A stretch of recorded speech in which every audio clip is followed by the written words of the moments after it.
Benvenuti tifosi del Napoli. Mettete mi piace al video e iscrivetevi al canale per rimanere aggiornati sulle notizie del Napoli. Andiamo al video. Come stanno Vardy e Collocolo? Collocolo si è allenato con noi questa settimana. L'ho convocato per reinserirlo in squadra. Torsby si è allenato un po', ma è stato reinserito per infondere fiducia e positività. Vardy non sarà presente, è più isolato. Vedremo la prossima settimana. Dal suo arrivo, Barbieri non è mai stato titolare. È un problema tecnico o fisico? Si allena bene ed è sempre ottimista. Se non è stato titolare, è puramente un problema tecnico. Nella partita di Coppa Italia tra Atalanta e Lazio, un gol nerazzurro è stato annullato per un fallo sul portiere, un episodio che ci ha ricordato quello della scorsa settimana. Il gol di Baschirotto è stato giustamente annullato dalla stampa nazionale, mentre nel caso dell'Atalanta i commenti sono andati nella direzione opposta. Come valuta l'interpretazione di queste azioni oggi? Stiamo parlando di due situazioni molto diverse.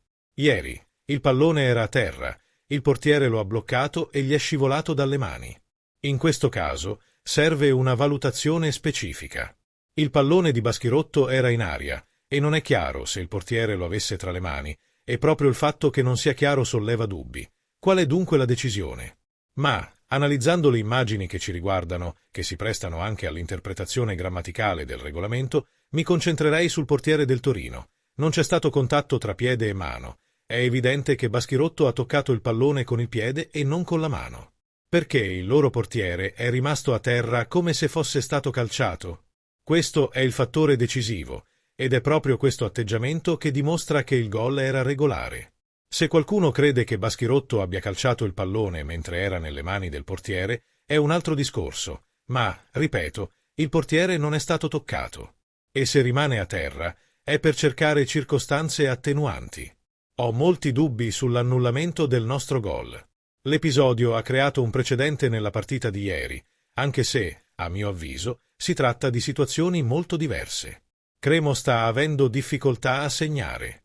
Come si può risolvere questo problema? La squadra soffre per la mancanza di un regista?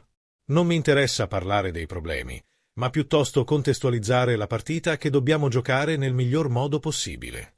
Cerco di preparare la squadra al meglio per qualsiasi eventualità possa presentarsi. Non mi interessa cosa sia disponibile o meno, non è questo il momento per questo tipo di discussioni. Come affronta una partita difficile come quella di domani, forse la più impegnativa di questo rush finale di stagione? Non so se questa sarà la più difficile delle ultime 5, ma le prossime saranno altrettanto difficili. Come ho detto nelle scorse settimane, non possiamo sottovalutare i nostri avversari. Conosciamo la qualità e il valore del Napoli, ed è chiaro che sono una squadra forte e di alto livello. La partita sarà estremamente difficile, ma tutte le partite vanno giocate. I giocatori dovranno giocare con la giusta mentalità e dare il massimo, facendo del loro meglio. Faremo il nostro giudizio al 95esimo minuto. Qual è l'importanza del ritorno di Male? Ha certe caratteristiche e quando ha giocato ha fatto bene. Sono contento di avere più opzioni. È una risorsa e un valore aggiunto. Da qui alla fine, tutti i giocatori devono essere coinvolti per raggiungere l'obiettivo della Cremonese, che è prima di tutto. Nei giorni scorsi, la squadra si è riunita per una cena di gruppo, a dimostrazione della grande unità che la contraddistingue. Sì, abbiamo passato del tempo insieme l'altra sera. La squadra lavora benissimo, sono quasi troppo professionali. Lo dico per sottolineare il loro comportamento. Si impegnano sempre al massimo in allenamento e sono puntuali in ogni situazione. Professionalmente non sbagliano, ma tecnicamente gli errori possono capitare e dobbiamo lavorare per migliorare. Lo dico perché è vero, non mentirei se dicessi il contrario. Vi racconto un altro aneddoto. Da quando sono arrivato, ho chiesto a tutti di lasciare i cellulari fuori dagli spogliatoi quando arrivano al centro sportivo, e nessuno si è lamentato. Credo che parlare, discutere di calcio e trascorrere del tempo di qualità insieme sia fondamentale.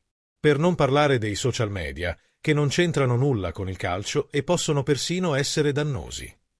Qual è la tua opinione, tifoso del Napoli? Scrivi qui sotto nel video. Forza Napoli sempre!